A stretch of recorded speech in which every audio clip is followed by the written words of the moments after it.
छोड़ना नहीं है। लोग कलाकार हैं, बहुत पढ़ाकू लोग सिलेक्ट नहीं हो रहे हैं, कलाकार लोग सिलेक्ट होते हैं इसमें। और अगर आपके 2-4 क्वेश्चन छूट गए यूपीएससी में तो लगभग इसका मतलब ये है कि अगले साल की तैयारी शुरू कर दीजिए। एक भी सवाल नहीं छोड़ना है, यहां तक कि ना आता हो तब भी नहीं छोड़ना है।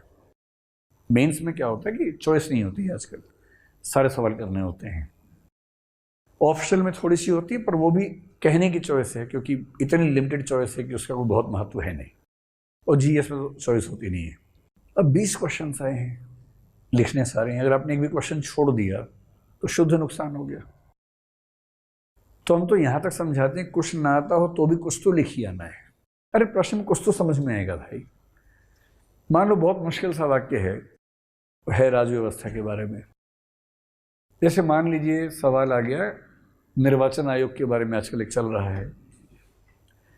निर्वाचन आयोग के आयुक्तों के चयन में मुख्य न्यायाधीश की भूमिका कितनी आवश्यक है और नहीं, इस पर अपनी राय दें, ऐसा मान लीजिए सवाल आ गया।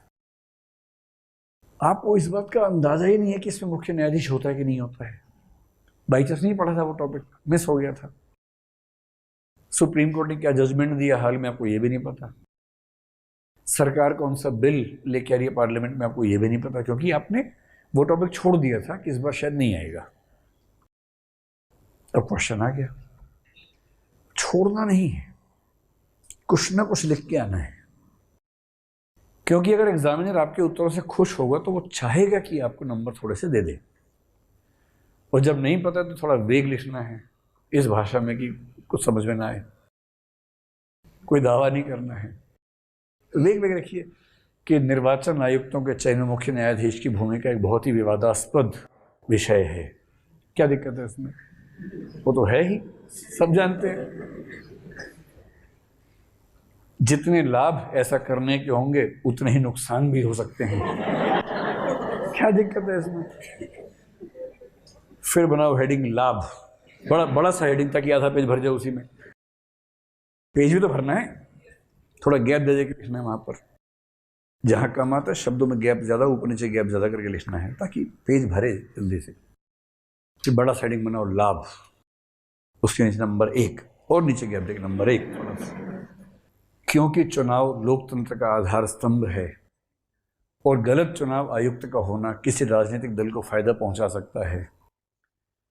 अतः ऐसे निर्वाचन आयुक्त जो सुप्रीम कोर्ट ने चुने होंगे वे ज्यादा वस्तुनिष्ठ होंगे, पारदर्शिता के साथ काम करेंगे, उनकी ईमानदारी और सत्यनिष्ठा असंदिग्ध, इथिक्स पूरा ढूंढ दो उसके अंदर, असंदिग्ध होगी।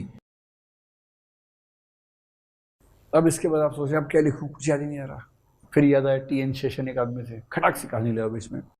उदाहरण के लिए टी.एन. शेषन जब चुनाव आयुक्त थे उन्होंने ये प्रयास किए थे, यदि सुप्रीम कोर्ट निर्वाचक मंडल में होगा, मैंने चयन मंडल में होगा, तो संभावना है कि ऐसे और निर्वाचन आयुक्त आएंगे जो निर्वाचन की प्रक्रिया, पेज पलट गया इसी बीच में, आपको सुकून मिला कि चलो एक बार घुमा तो सही पेज।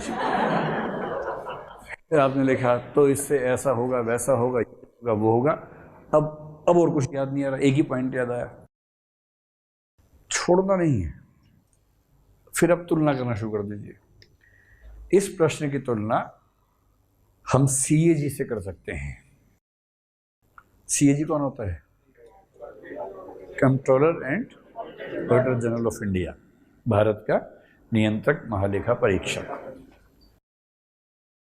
जैसा विवाद निर्वाचन आयुक्तों को लेकर है वैसा ही प्रश्न नियंत्रक और महालेखा परीक्षक को लेकर भी उठता रहा है, जिसका जिक्र भारतीय संविधान के अनुच्छेद इसमें है। पूरा उसी में लिख के आ जाओ।